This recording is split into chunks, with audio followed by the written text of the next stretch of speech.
EastEnders Lacey Turner confirms soap departure and explains why Stacey leaves Walford. Earlier this year, viewers of EastEnders learned the disappointing news that Lacey Turner would be stepping away from the show. Until recently, the circumstances around her exit remained largely unclear. In the past few weeks, fans have seen Stacey Slater receive a message from her brother Sean, who revealed that he was living in Brazil and invited her to join him there. It now looks as though Stacey is ready to accept his offer. "This is the fresh start Stacey has been crying out for," Turner told the BBC. "She's endured so much pain, and losing Martin broke her. Having to walk past his stall day after day is unbearable. Brazil might seem far away, but maybe that distance is exactly what she needs." Even so, Stacey isn't completely at ease with the idea of moving halfway across the world, particularly because her children, Lily and Charlie, won't be travelling with her. Turner explained, "Knowing Lily and Charlie are staying behind almost makes her reconsider, but Max's return and seeing him with Zoe really pushes her decision. She trusts the Slaters to care for them."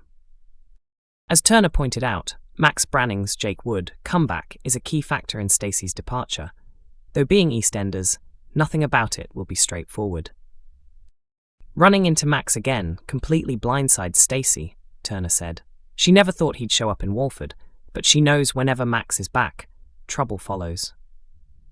He's always had this strange power over her.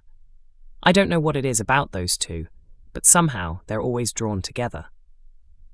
So while Stacey prepares to say goodbye to Walford, audiences can be certain that plenty of drama still lies ahead before she makes her final exit. First look at EastEnders' explosive Christmas, with shocking twists ahead. The EastEnders team are already in full festive mode, with brand new behind-the-scenes photos offering fans their first glimpse of a transformed Albert Square, ready for the holiday season. And as soap viewers know all too well, twinkling lights and tinsel only mean one thing.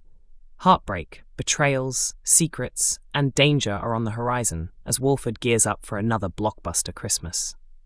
While it's only autumn in real life, and most people are still thinking about pumpkins, bonfires, and shopping lists, things move much faster in Soapland.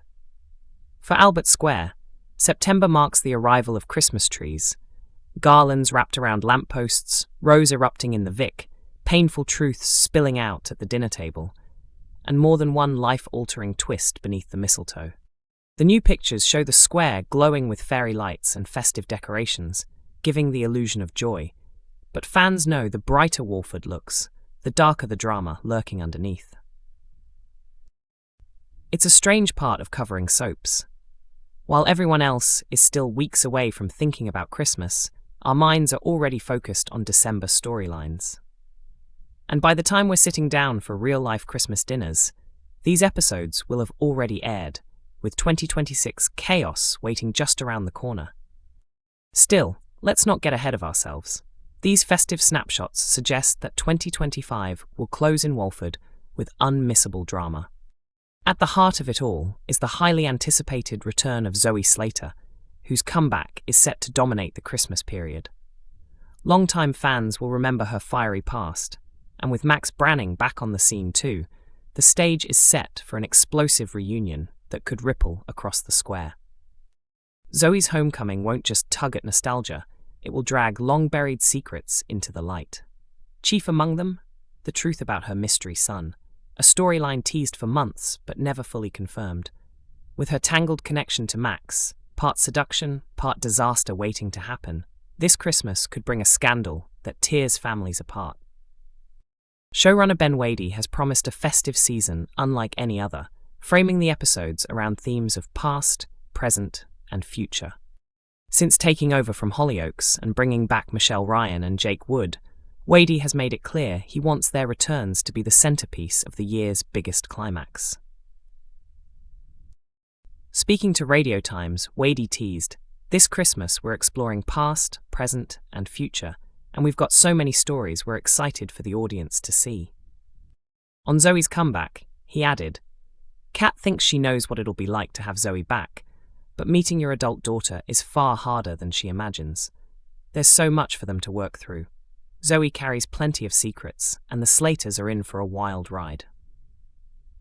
So, while Walford sparkles with seasonal cheer, danger is bubbling just beneath the surface. A smile at the carol concert could hide betrayal, and every toast in the Queen Vic could be followed by heartbreak. The decorations may still be boxed away in most homes, but in Walford, the mince pies are already out, and they come with a side of chaos. The countdown to a Christmas of carnage has begun, and if the rumours are true, this could go down as one of EastEnders' most unforgettable festive seasons yet. EastEnders legend Steve McFadden admits it's not a walk in the park amid more sadness for Phil Mitchell. The actor was showered with praise following his National Television Awards success earlier this month. EastEnders icon Steve McFadden has confessed that playing Phil Mitchell is no easy ride, warning fans that more heartbreak lies ahead for the character.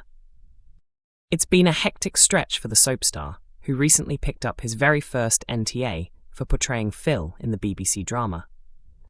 Steve scooped the Best Serial Performance trophy, beating out his co-star Jacqueline Josser, Emmerdale's Eden Taylor-Draper, and Coronation Street pair Jack P. Shepherd and Sue Devaney. Phil himself has had a heavy year, with his depression spiralling to the point that he admitted himself into a mental health clinic after trying to take his life during the show's 40th anniversary week. When Steve collected his award, he grew emotional, fighting back tears as Jesse Wallace and Michelle Ryan, who play Kat and Zoe Slater, presented him with the honour. Though he rarely opens up about his craft, Steve reflected on his long run since joining EastEnders in 1990. Working on EastEnders isn't easy. The last 35 years have been challenging, and this past year has been especially tough. It's certainly not a stroll, it's intense, demanding work. Much of it is very dark and draining.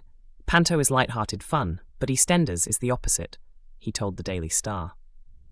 Discussing Phil's mental health storyline, Steve admitted it was emotionally draining to portray those scenes. He said, "It's been demanding, but that's the vision of the producers, directors, and writers. They push us hard, and I gave everything I had." Steve continued, "Hearing from viewers is rewarding. It validates what we put into the job. The plot has resonated with people, and it's important to connect with those who may feel unheard. They can relate to the show." Looking ahead, the actor hinted that the festive season could bring yet more misery for Phil, just months after his latest struggles. "There's more sadness in store for Phil. That's what's coming up. Christmas won't be an easy one," he revealed. Currently, Phil is supporting his close friend Nigel Bates, whose dementia battle has deeply affected him since his return to Walford last year. EastEnders airs Mondays to Thursdays at 7:30 p.m. on BBC One and BBC iPlayer.